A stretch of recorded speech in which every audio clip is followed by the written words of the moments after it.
Welcome to the Viking Age podcast, the official podcast of the VikingAge.com. My name is Schad. I write for FanSided and Zone Coverage. My co-host is Adam Patrick, managing editor of the VikingAge.com. And we do this right here on the Viking Age YouTube channel. We're also in podcast form on Apple and Spotify the very next day. And however you consume us, make sure you like, comment, share, and subscribe so you never miss a new episode and we can spread the word to the masses. First of all, another big thank you to those who have already subscribed. 1.45 thousand to be exact, and that's as I was writing the outline yesterday. So maybe we're at 1.5 right now. We can try and get there before the season. I don't know. If you're checking us out for the first time, hit the subscribe button. Also, 8,000 people checked the Dante Culpepper interview that we dropped last week. So go and check that out. And we had a chat with Purple Insider's Matthew Collar, which is now over 10,000 views. So check out our videos, subscribe, tell your friends, and we can keep growing this community. Today's show, we're going to discuss what we're looking forward to at Vikings training camp, which began today, which is Wednesday as we're recording this. But first, we're going to talk about the impact that Gavin Bartholomew and Chaz Chambliss have starting the year on the PUP list. No, I'm just kidding. Kwesi and Kevin O'Connell talked to the media before training camp.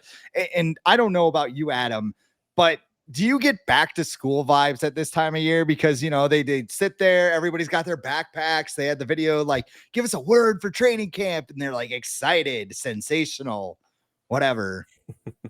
Yeah, I didn't even think of it that way, but that's totally how it feels. Like everyone's back. I don't know if they had to go shopping for new pencils and trapper keepers and stuff. I might be dating myself with that reference, but yeah, it does. It New does totally. polos. Yeah, new polos, new shoes. I always gotta get new shoes, so that you can wreck them like a week after you get. But yeah, it's cool to see everyone come back, even though they were literally there like what 4 weeks ago, like not even like June 10th ish was when mandatory minicamp ended. I think they even had some. No, they canceled the rest of OTAs. They were supposed to have another OTA session after minicamp, but they canceled it. But yeah, KOC looks like he's been spending some time out in the sun, maybe out here in San Diego where he's from. And Kwesi still got the stash going, and yeah, they look. Everyone looks ready to go. Excited to see how this team looks with everyone, on the field and everything going, and really good vibes around this team. I feel like that's like my big takeaway so far is like the vibes are good. Now, as a Vikings fan, and you and I both know that can change very fast. So we feel good now, but always ready for the sky to fall. But for now, it feels pretty good. Yeah, I mean, they were cracking jokes. They were kind of lighthearted. Yeah. You know, when KOC and Kwesi are kind of rolling, they're like kind of like the two kids who got put together in the seating chart, and they're just like, man, teacher's an idiot for this. You know what I mean? It kind of felt that way, but of course, there were some topics. And the one thing about the introductory press conference at the beginning is it feels like there's always a mantra how the Vikings want this season to go. And this year, they basically said they want to win the fight. And a little bit of story time here. I'll quote Kwesi. I think I talked about this a little bit in the spring. It's the type of team that can show up to a fight not knowing what the fight is going to be and be the last one standing. The different types of games you can play, obviously, in an NFL season, but in a single elimination playoff situation, you might have to play a certain type of game. And so we just want to build the type of team that was versatile and could win different ways. Now, Kevin O'Connell showing up in the black hoodie this time. Usually he rocks the purple. He had the black on in the summertime, I think. Yeah, and he was talking like he wants time. Yeah, he wants a physical training camp. The actual words I have in my summary are the team's focused on building a competitive camp environment with a balance between physicality and preparation for the upcoming seasons. This is not going to be a training camp for wimps. They're going to hit. They're going to be physical. I don't think this is full Mike Zimmer training camp, but I also think that it's going to be a physical one. So do you think the Vikings accomplish that goal of being a more physical team that can play any style of football? On paper, so far, they got the guys to do that with, with Ryan Kelly and Will Fries on the inside. Those guys, I'm going to assume they're a little bit more aggressive than Garrett Bradbury and Ed Ingram. Just, just a guess. And they got Javon Hargrave and Jonathan Allen on the other side of the line of scrimmage, and Jordan Mason. Uh, Kevin O'Connell talked about him and Aaron Jones today, about how those two might even line up in the backfield together at some points during the season. So yeah, the goal was to get more physical in the off season. That's what they did. Now they just have to, put that on the field and actually do it and try and stay healthy. Because there is that healthy medium between, being physical and not being injury prone. Because I think you look at a team like the Eagles, they're a physical team, but they were able to stay relatively healthy for most of the season. But then you look at a team like the Lions, who pride themselves on being like super physical. Their defense was decimated last year because they were maybe a little too physical. Um, and that, we've seen teams like the Niners that happen to, where like they go super hard in practice and they're a physical team, but that catches up to you. So you you want to be physical, but you don't want to cross that line where you're hurting your team because too many guys are getting hurt. My question would be, are we going to see maybe Kevin O'Connell not have a problem if a few fights are started when the joint practices happen with the Patriots? Maybe Stephon Diggs catches a little push here or there, maybe someone gets physical with him. Yeah, is that one here or is that in Foxborough? It's in New England, I think. That one's in New England. So Yeah. that would be very interesting if it were here, because then you'd have Vikings fans kind of getting involved in there too. Yeah, it's Boston Patriots fans. They're going to cheer on a fight. Yeah, for sure. They love a good fight in Boston, whether it's on the football field or in a local bar. Right, exactly. They do like fights. I think, and again, if you're new to the show, we also talk about WWE a lot and wrestling and all that stuff. So my wrestling brain thought about Shawn Michaels when Kwesi was talking, who just turned 60 earlier this week, I believe.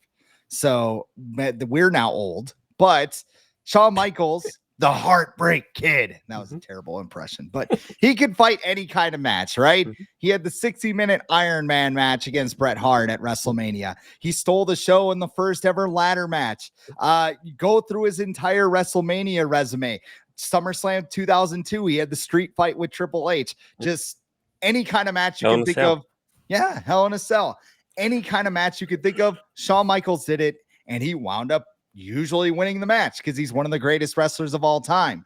Wrestling puns aside, this fits this year's team because last year the Vikings could only win games in one way. That was make big vertical plays downfield and play strong defense. When those plays dried up or the offensive line couldn't hold its water, Sam Darnold couldn't do anything, and the Vikings were basically screwed in the last two games. This year, I feel like they can win in those ways. Plus, you can run the ball with Aaron Jones and Jordan Mason. You can wreck a game with that defensive front that you rebuild.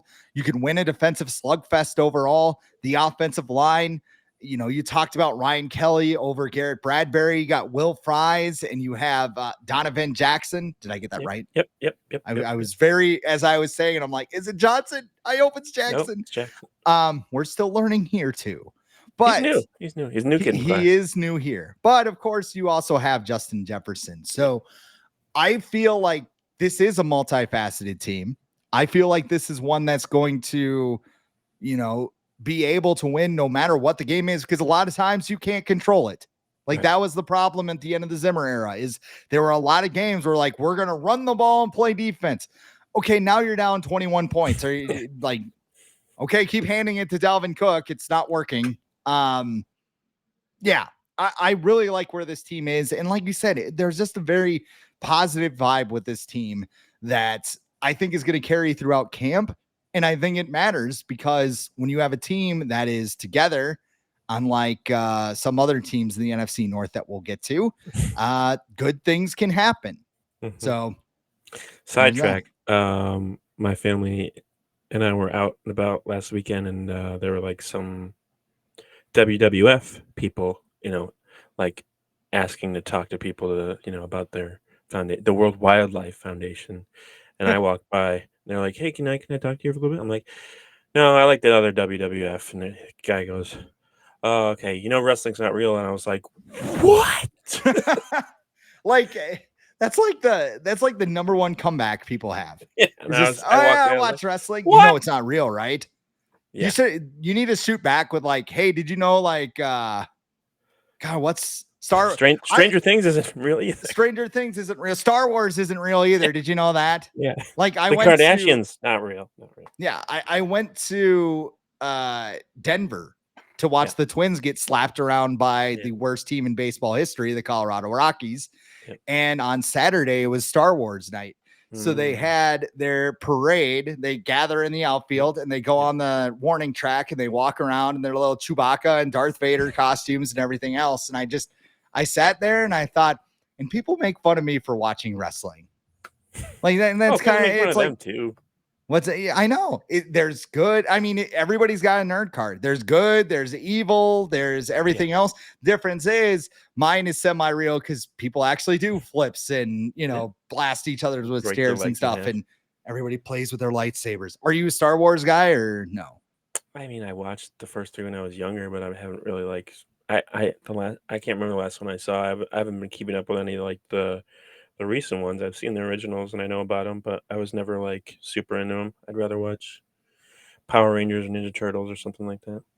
Yeah, I've tried to watch Star Wars a few times and I can't get through the first one. They're long. Yeah, they're long and I don't know, a lot of dead time. Well, we got Comic-Con out here. That's starting up, I think, either next weekend or the week after. So there's a lot of people dressing up for that out here in San Diego. Comic-Con's huge out here. Get your Spider-Man costume and throw back a few beers. Wrestlers come out here too for Comic-Con. John Cena, I think, is coming out. CM Punk will probably be out here. So wrestling is basically a real life comic book. It is. It is real. It's still real to me, damn it.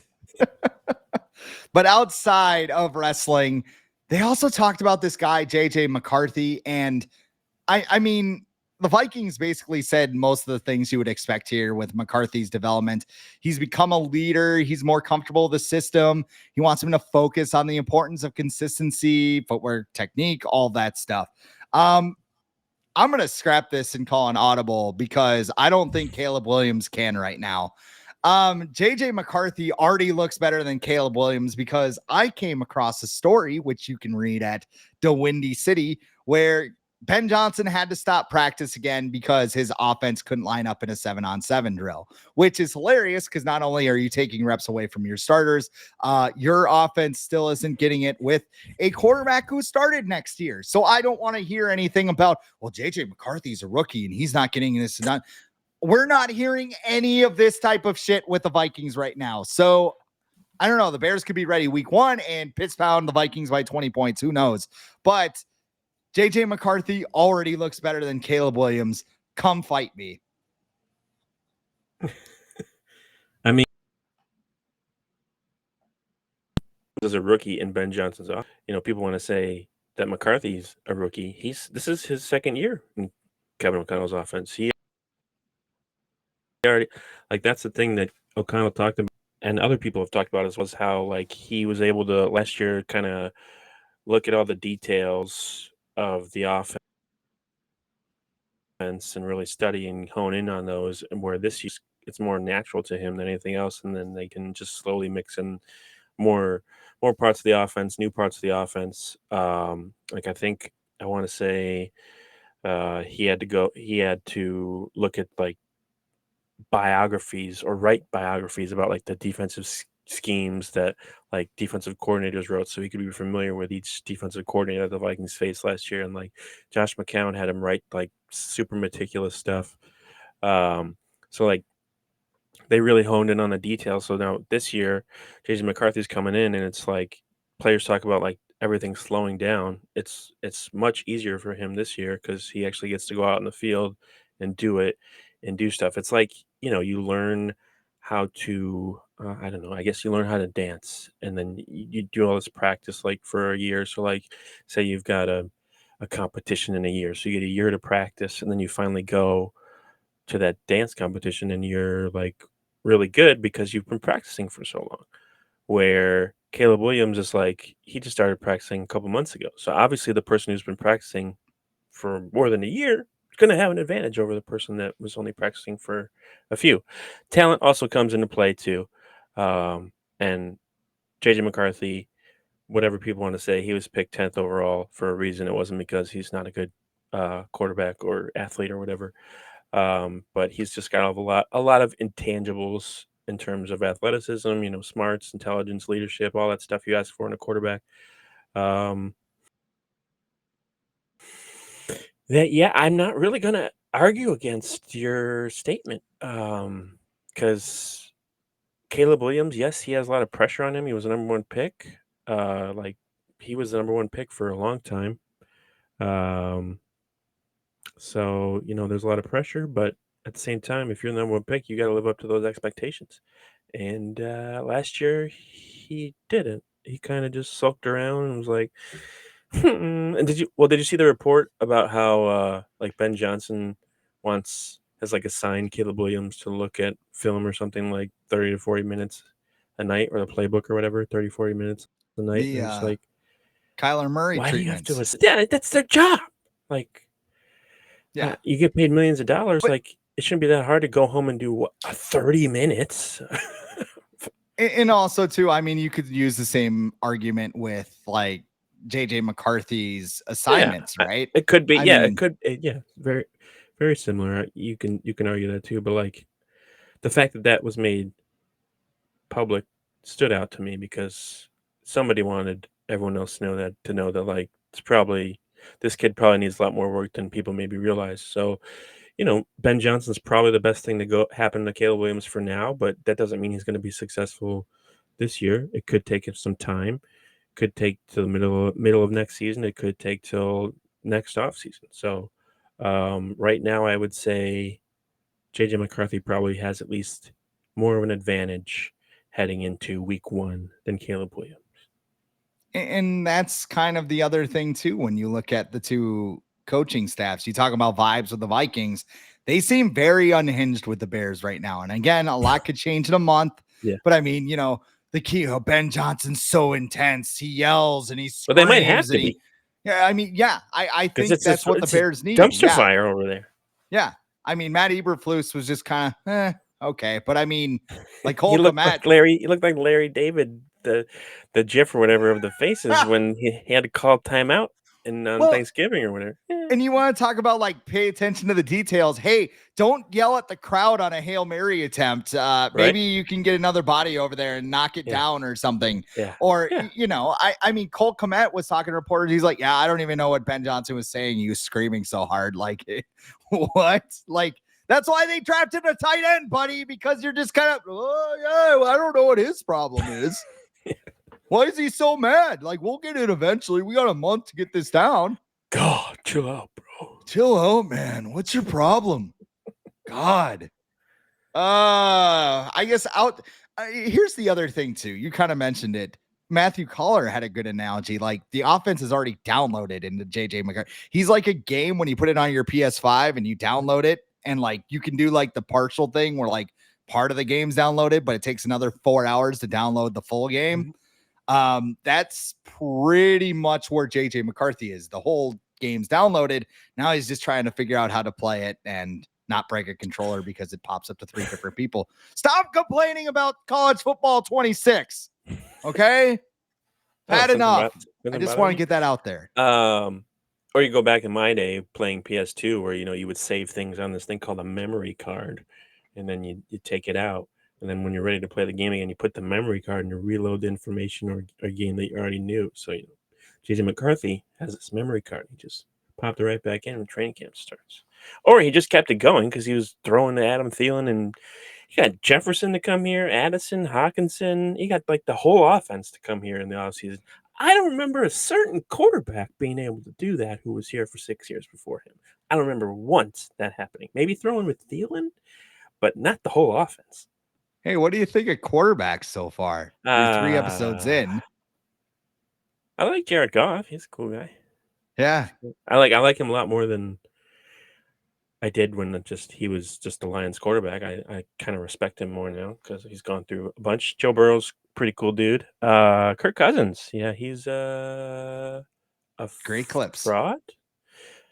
Yeah. Oh, sorry. A phony? Oh, all about the money? What? Oh, yeah. Yeah, Kirk Cousins saw this appearance on quarterback and met with his marketing team and looked at it as just an opportunity for sponsors to get involved, pretty much. I haven't got to What? the part where he got benched yet, so I'm still looking forward to that. But yeah, Yeah, it's quite the ride. If you're a Vikings fan, I don't know, you it's might just be a Kirk Cousins fan and that's okay too, but it's it also got just pretty annoying. fun to watch when he's not on your team anymore. Like Yes. you get to deal with him.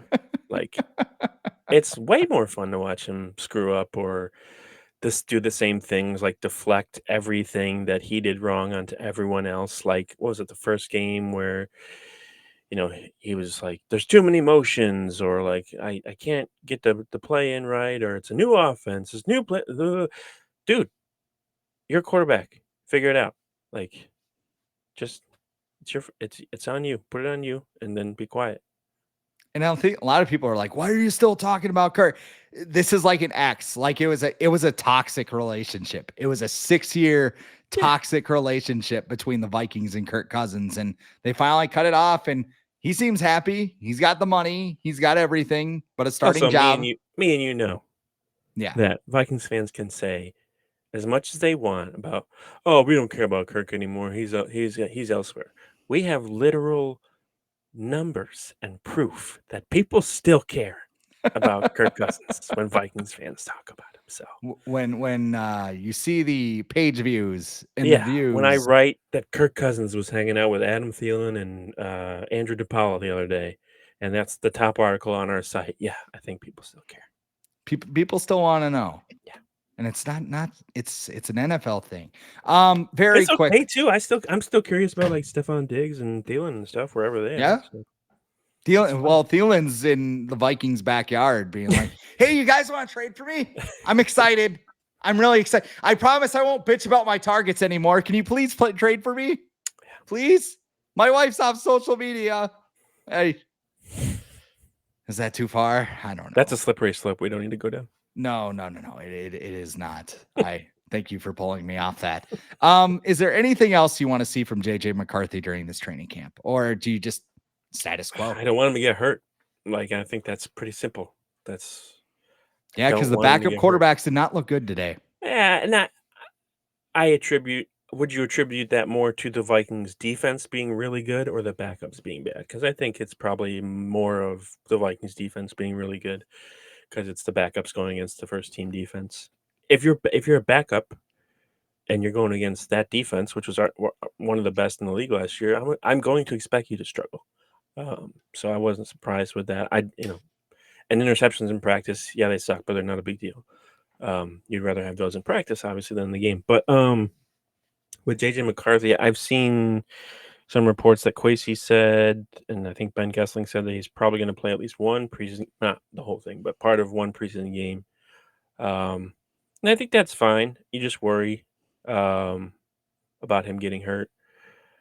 And that he needs live game reps, and I'll be curious to see if that actually happens once they get closer to the game and they see where he is. If he's struggling in camp or whatever, yeah, he'll probably play in the preseason. But if he's having a good camp, I don't think they'll play him. Why would they? Like, they're worried about the season. They're not worried about preseason. They might do what they did with Darnold last year and just play him a quarter. Yeah, that's But what I was thinking. But even that, like, why risk it? I mean, even last year, it's like, okay, well, you play him. What did he play? Like maybe a little over a quarter, maybe 2 quarters. I think. maybe 2 I think he quarters. played the first half. Yeah, and you were kind of like, okay, yeah, everything's good. He never got hurt, and then he woke up. He's like, my knee's kind of sore. Right. Oh, done for the year. What? And the Vikings turf isn't really known for being the best playing surface either for people. So did they change it this year? Did I see that right? You're right. They did get news, but it's still not real grass. Yeah.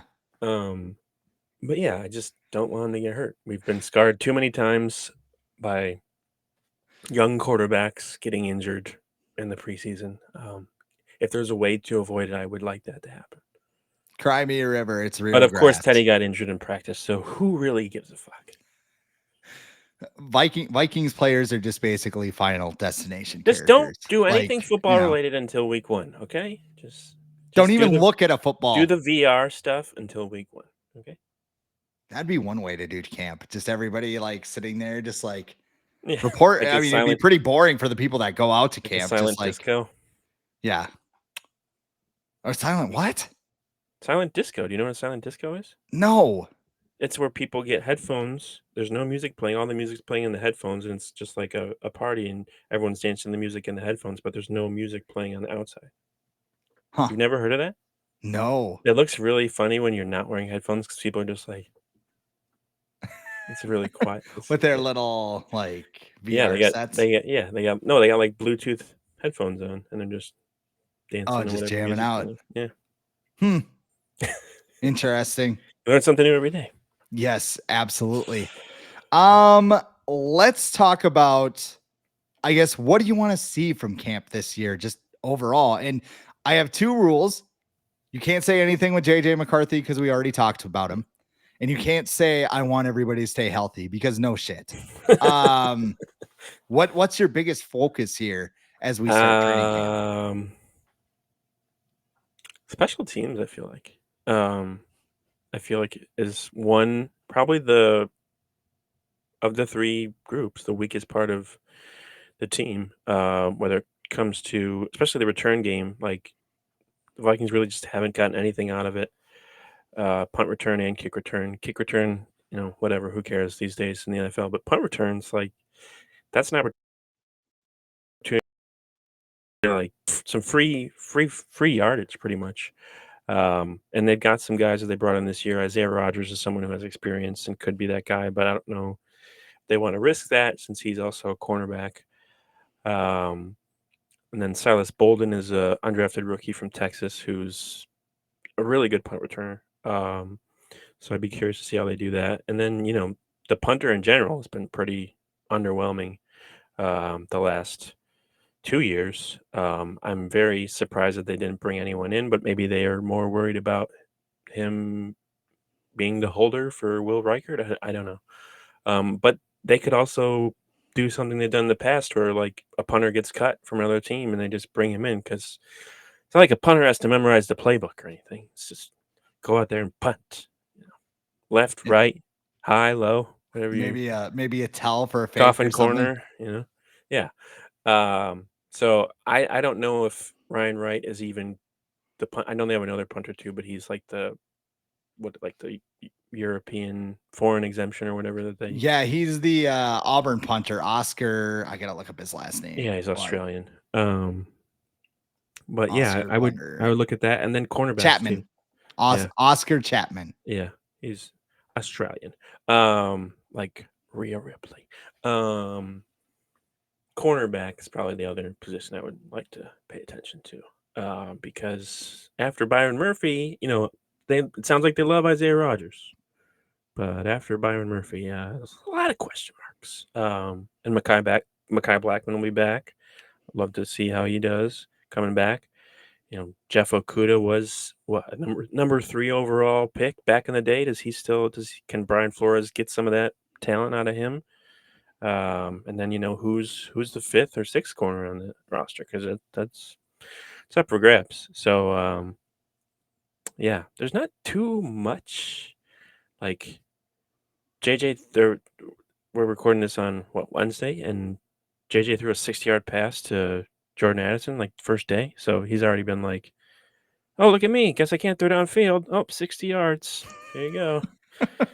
Yeah. So supposed to be a check down. What are you doing? Sending a message. yeah, I guess the other thing would be the backup quarterback battle, I guess. I would assume Howell's the guy, but Brett Rippon's the modern day Sean Mannion, and then you got the kid from Minnesota, Max Brosmer back there too, who sounds like they like. So maybe he can show some things in camp and preseason, and then I guess the last thing would just be like third running back. Does Ty Chandler make this team, or does someone else step up and take advantage of that?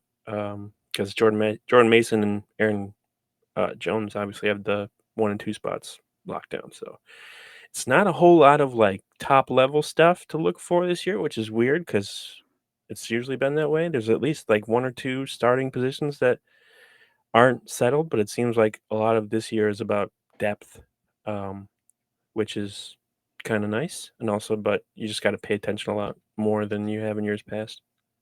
I think the one thing that I'm forward or looking forward to is the offensive line.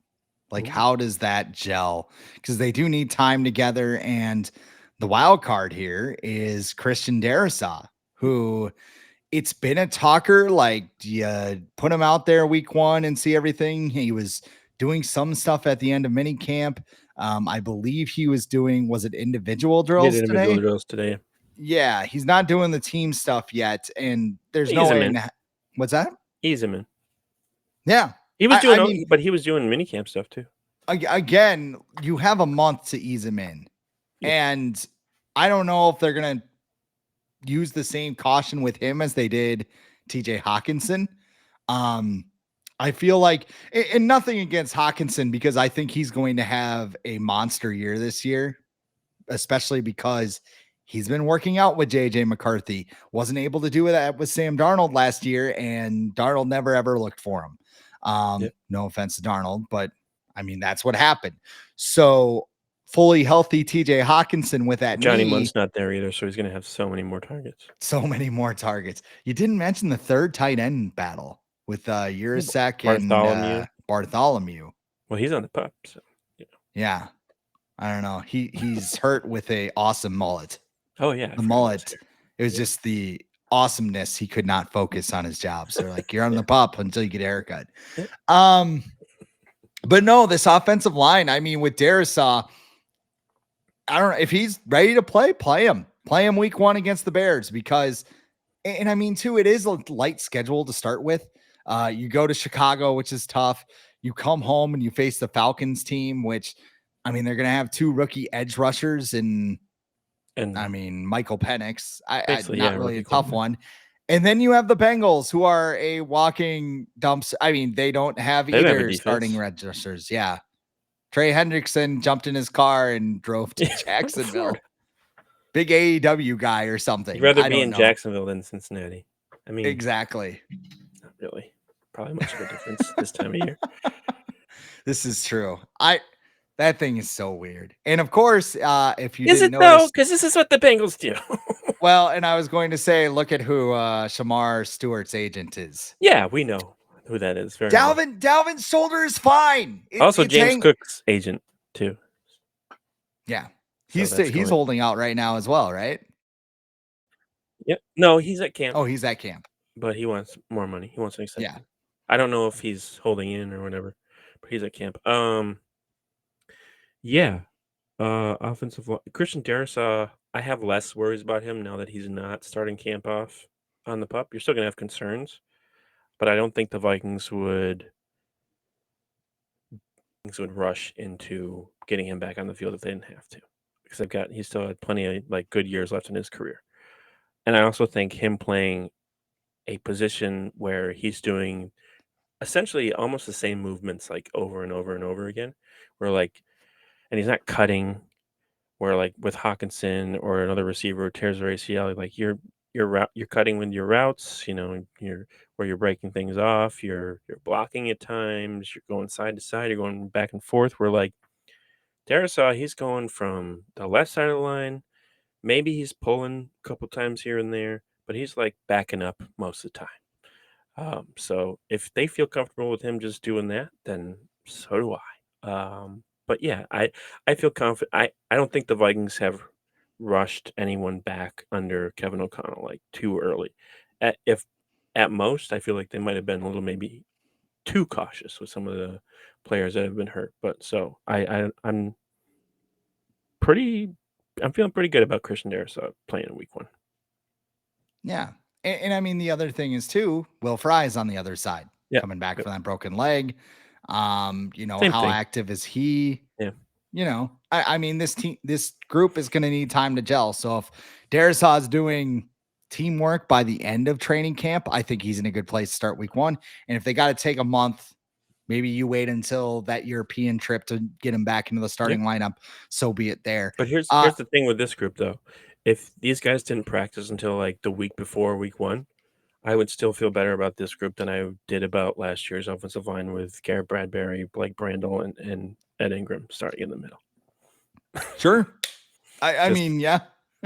I mean, you kind of have to. I mean, Ed Ingram had size 10,000 feet. You know, yeah, people just tripped right over him no he had matter like what. he had like an air tag stuck to Kirk Cousins' foot or something, and just couldn't stop stepping on it. Poor Kirk. I mean, that offensive line, No, just you had nothing at left guard. don't ever say that again. You had Ed Ingram and his size 10,000 feet. Garrett Bradbury had a thunderstorm between his butt like Yeah, the don't entire ever time. say poor Kirk. Like I he's sitting there he's wiping a his victim. eyes with his He's a $100 victim. bills. The Falcons never told him they were drafting a quarterback.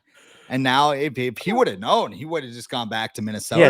He had no reason. No to reason to leave.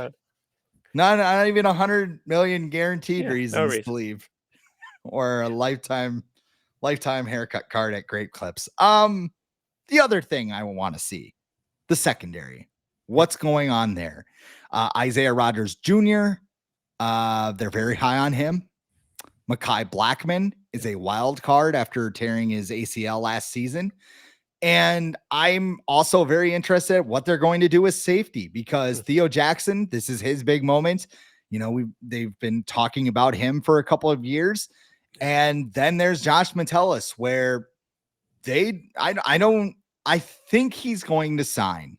And I mean, I'm not really worried about it. He's practicing. It's usually a good sign. Or he's just like, I'm going to show you my worth. Kwesi used the typical, we're having dialogue line during his press conference. I guess, how willing do you think the Vikings should be willing to pay Metellus? Because is it Cam Bynum money? Should he get linebacker money? Like, what do you think they should do with him? Well, I heard a good point yesterday.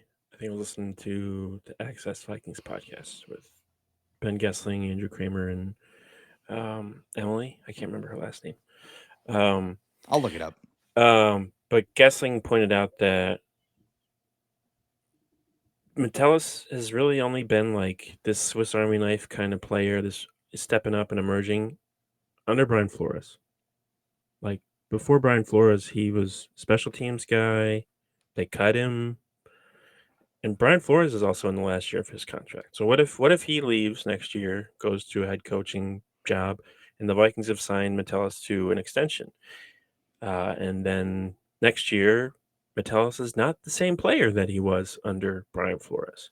So I think that's a factor too, where like maybe the Vikings are willing to give Metellus the kind of money he wants, but maybe they're only willing to do maybe like a 2-year extension or a 1-year extension, where like they want to see if he can actually play the same or at the same level that he can play in Brian Flores' defense. Because as we saw, defenses like Ed Donatell's defense compared to Brian Flores' defense, very different. So, like, I think that's as much of a factor in these negotiations as maybe money is. Because I think, yeah, he's worth the money with what he's been doing, but I think the Vikings are kind of looking ahead and being like, what if Flores isn't here? Like, is he going to be good? Like, we don't know. And I think they've talked about, by the way, it's Emily. I really sorry if I butcher this last name, but it's Leikerer. Laker. I think it's Laker. I mean, Laker. Emily sorry Laker. if I butchered it. She Yes. used to work for Syracuse and cover their football team. Yes. So we apologize, Emily. Come on our show. Free open invite, but we'll get your name right. We promise.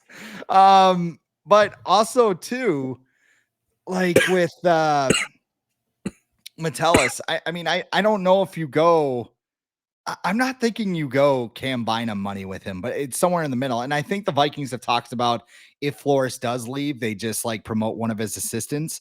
But I think there is value. I mean, there's a line. You can't just go Rick Spielman and pay people top dollar because they want to stay here.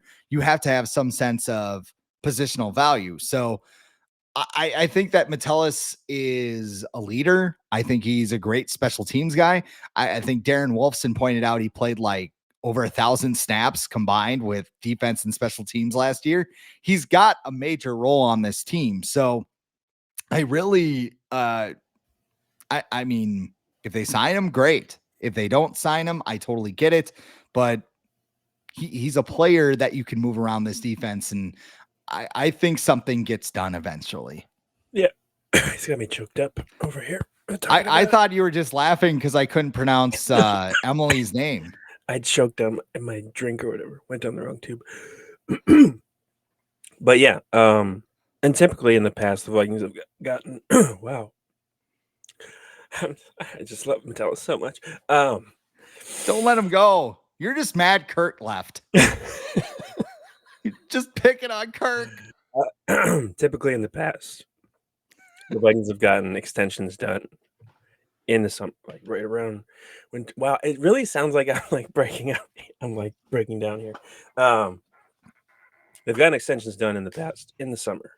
Like you think of Jefferson, you think of Hawkinson when he had his ear infection and his lower back immobilization syndrome or whatever he had. And you think of other guys like I think Brian O'Neill got his extension before the season too. Dalvin Cook even. Like a lot of these deals they do in the summertime, they probably want to like see you face to face. They want to do it over the phone or FaceTime or whatever. So yeah, I'm still confident a deal will get done, and his agent Drew Rosenhaus isn't as volatile as some of the clients he's represented. He's not someone who usually likes to drag things on and make a whole thing about him. His clients do, T.O. But he typically doesn't. That was so awesome thinking about it. He's just doing sit-ups in his driveway, just back and forth. I also came to the realization we're recording this episode, and I definitely could have stopped the episode and let you like compose yourself. No, but it's not real. We're gamers here. We're not real. We fight through the pain. We don't want to give away production secrets. Don't expect us to be like Ronnie Lott chopping off our finger live on the YouTube stream, but no, not gonna do that. That would be a little interesting. Elsewhere around the North, I just kind of want to quickly touch on this. I guess Tucker Kraft is returning punts over in Green Bay, or kickoffs right now. I'm gonna start choking again. I just like the Packers in January. Or the Vikings. Yeah. Oh, boo. But they seem totally normal. Bo Melton's now a cornerback officially. I don't know. Number 16 now. Yeah, I don't know if there's like a knighting ceremony. I was like how that was thrown in like that has anything to do with anything. He's wearing number 16.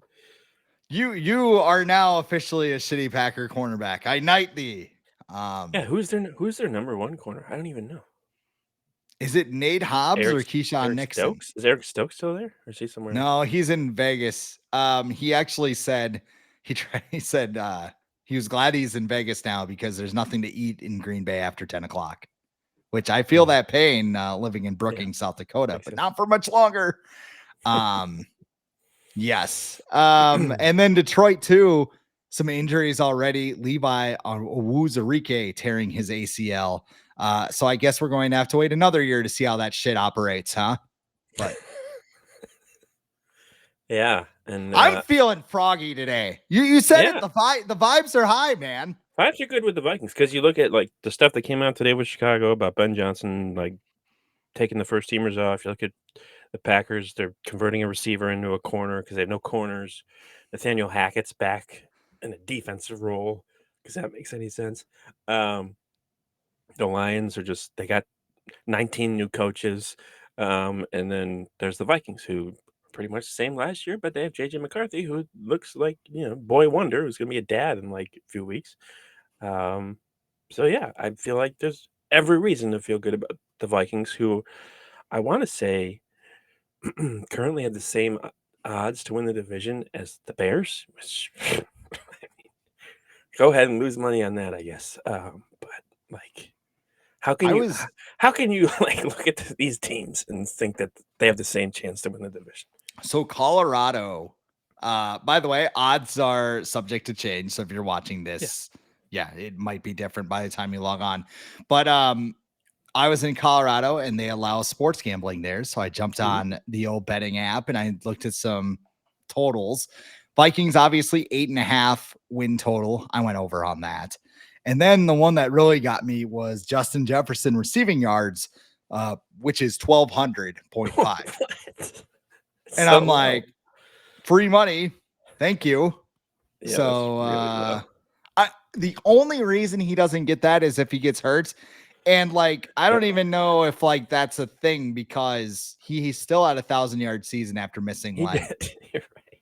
2 months in 2023, or maybe it was like close to 6 weeks, whatever it was. I don't know if you looked at this one, but what were JJ McCarthy's touchdowns?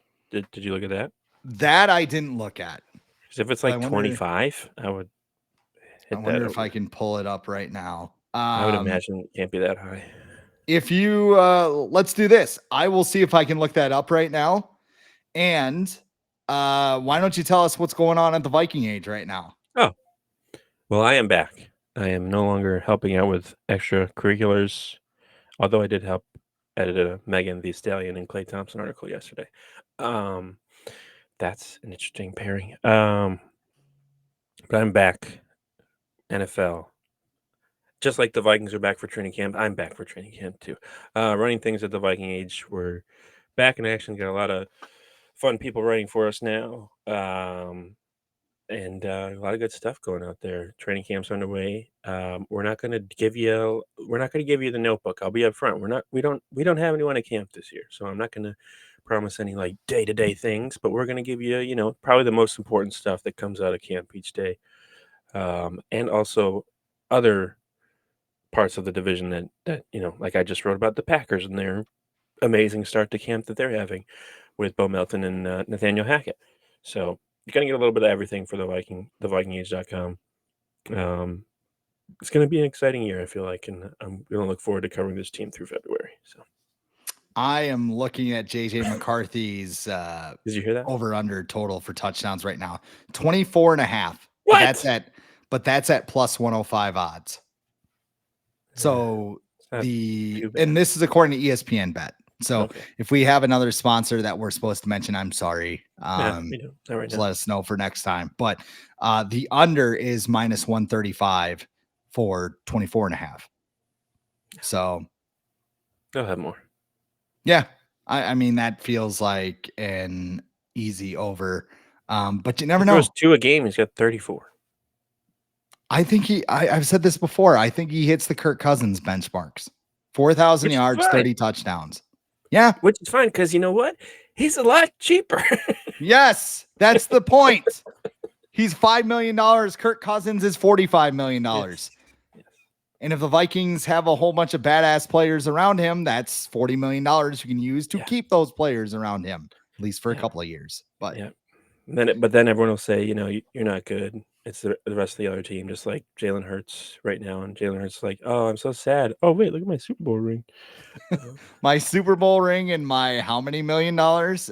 Yeah. Okay. I think he's doing all right. It also helps when the rest of the NFL just like puts talent in Howie Roseman's lap. Yeah, what the heck? Jihad Campbell. Man, that shoulder, man. Hey, Howie, you want him? Yes, I will gladly take him. I bet you the Eagles have a really good like transportation system.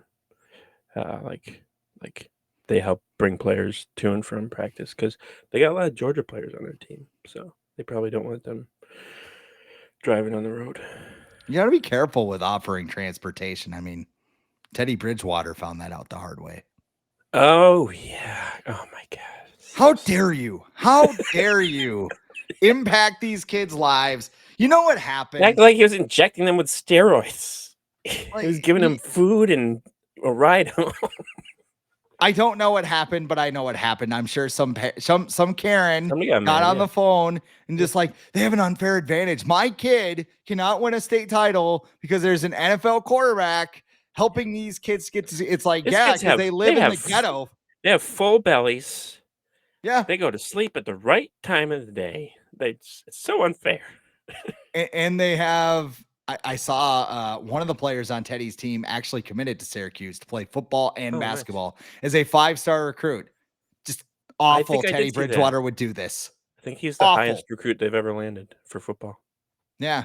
I don't know his name, but Donovan McNabb, stand up. Actually, no, we don't really. Marvin Harrison, Dwight Freeney. There's some good ones there. Quadri Ismail. What was that? Kyle McCord? Yep. And then I got it right. I didn't mix it up with Will Howard.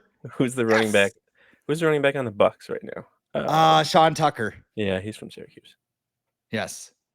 We should just have episode like in the off season. Like we just start at the beginning and go, okay, today we're naming. Well, funny you say that. Today I was going to like do like a random game in the beginning just to throw you off of like 3 former Vikings and you have to tell me where they're playing this year. And I was going to be like Laquan Treadwell, who's still in the league. Like is he in Shamar Atlanta? Stephen. Treadwell, I want to say he's with the Patriots or Colts. One of those. Okay. I don't know. But like random people like that where like you didn't even know they were still in the league. Where in the world is Laquan Treadwell? It's like that. You ever watch that? Well, I guess I don't know what the name's going to be now, but like Inside the NBA when they did with Barkley, like, where's this guy play? It's just like, no idea who this is. Dongwon Tigers or something like that. Yeah. I probably just butchered it. I mean, I'm not. That's the. Like, yeah, do you remember who Alexander Madison signed with? There we go. Is he still on the Raiders? Nope. He's not on the Raiders anymore. Well, he's not an RB1. Or Not is he? yet. Not yet. He's with the Dolphins. Dolphins. Okay. That'll be some fun meetings, though. He might not make the team. Their coach is funny, though. Because they've drafted a running back like 7 of the last 8 years. So. Yeah. Yeah, and then fuck Tua, shit. I don't know what Tua was doing today. Just talking shit about Tyreek. That's great. I saw Tyreek's kid loves Justin Jefferson more than him, which is shocking considering my dad. Considering yeah. Another slippery slope we don't need to go down. Yeah. Let's get out of here. Let's get out of here. Make sure you check out my work at Zone Coverage. That's where you can find my Viking stuff, along with the Twins and the Wild at Hockey Wilderness. The FanSided RBN network is cooking. We're in full swing now that training camp starts, so you can find out everything that's going on in the NFC North. We got Dairyland Express. We got DeWindy City for the Bears, and we got Detroit Jock City for the Lions. And of course, check out VikingAge.com for all of your needs there. Of course, this is the Viking Age podcast. It's the official podcast of the VikingAge.com. I am Chris Schad at The Real Chris Schad. He is Adam Patrick at Adam Patrick NFL. We do this every week right here on the Viking Age YouTube channel. We're also in podcast form on Apple and Spotify the very next day. But however you consume us, make sure you like, comment, share, and subscribe so you never miss a new episode and we can spread the word to the masses. For Adam Patrick, I'm Chris Schad. This is the Viking Age podcast.